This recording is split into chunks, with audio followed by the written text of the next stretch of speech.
മലയാള ഭാഷയുടെ രൂപീകരണത്തിലെ സ്വരങ്ങളും വ്യഞ്ജനങ്ങളും. മലയാള ഭാഷ ഉണ്ടാകുന്നതിന് ആദ്യമായി നമ്മൾ പഠിക്കുക സ്വരങ്ങളും വ്യഞ്ജനങ്ങളുമാണല്ലോ.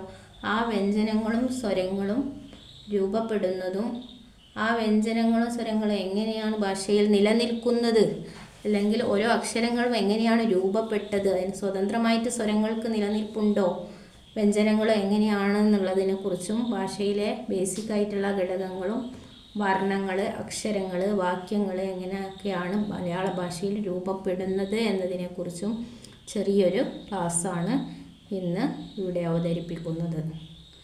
സ്വരങ്ങൾക്ക് സ്വതന്ത്രമായി നിലനിൽപ്പില്ല. സ്വരങ്ങൾ വ്യഞ്ജനങ്ങളുടെ സഹായത്തോടു കൂടിയാണ് നിലനിൽക്കുന്നത്. ഒരു അക്ഷരം, വ്യഞ്ജനാക്ഷരം രൂപപ്പെടുകയാണെങ്കിൽ വ്യഞ്ജനങ്ങൾക്ക് സ്വരങ്ങൾ കൂടിച്ചേർന്ന് മാത്രമേ നിലനിൽപ്പുള്ളൂ. ഭാഷയുടെ അടിസ്ഥാന ഘടകം വർണ്ണമാണ്.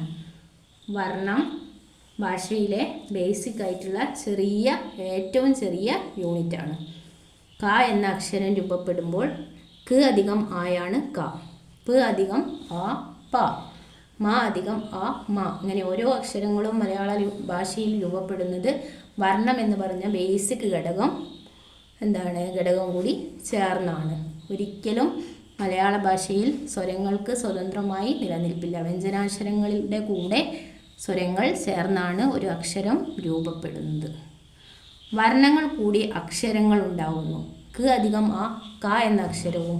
അങ്ങനെ ഓരോ അക്ഷരത്തിൻ്റെ കൂടെയും സ്വരങ്ങൾ ചേർന്നാണ് മലയാള ഭാഷയിൽ അക്ഷരം രൂപപ്പെടുന്നത്. അപ്പോൾ മലയാള ഭാഷയിലെ അടിസ്ഥാന രൂപമാണ് വർണ്ണം. അക്ഷരങ്ങൾ ചേർന്ന് പദങ്ങൾ, വാക്കുകൾ ഇവ ഉണ്ടാകുന്നു. ഉദാഹരണം വര, അട തുടങ്ങിയവ. പദങ്ങൾ ചേർന്ന് വാക്യങ്ങൾ ഉണ്ടാകുന്നു. ഉദാഹരണം കാക്ക പറക്കുന്നു, മഴ പെയ്യുന്നു മുതലായവ. ഇവിടെ ചെറിയ ഭാഷയുടെ ബേസിക് ആയിട്ടുള്ള കുഞ്ഞു കാര്യങ്ങളാണ് പറഞ്ഞിരിക്കുന്നത്. ഇത് മനസ്സിലായാൽ ഭാഷ എങ്ങനെ രൂപം കൊണ്ടു, ഒരു സെൻറ്റൻസ് എങ്ങനെ ഭാഷയിൽ പിറക്കുന്നു എന്നതിനെക്കുറിച്ച് നമുക്ക് മനസ്സിലാക്കാൻ വേണ്ടി സാധിക്കും. സ്വരങ്ങളോ അക്ഷരങ്ങളോ പഠിച്ചു വെച്ചത് കൊണ്ട് ഒരു കുട്ടിക്ക് ഒരിക്കലും ഒരു വാക്ക് അല്ലെങ്കിൽ സെൻറ്റൻസ് രൂപീകരിക്കാനായിട്ട് പറ്റുകയില്ല. ഇതിന് അപ്പുറം ഇനി ചിഹ്നങ്ങളും കൂടി വരുന്നുണ്ട്. അതിന് മറ്റൊരു ക്ലാസ് ഉണ്ടായിരിക്കുന്നതാണ്. ഈ ചെറിയ ക്ലാസ് ഇവിടെ കഴിഞ്ഞിരിക്കുന്നു. എല്ലാവരും ലൈക്ക് ചെയ്യുക, ഫോളോ ചെയ്യുക, സബ്സ്ക്രൈബ് ചെയ്യുക. ഓക്കെ.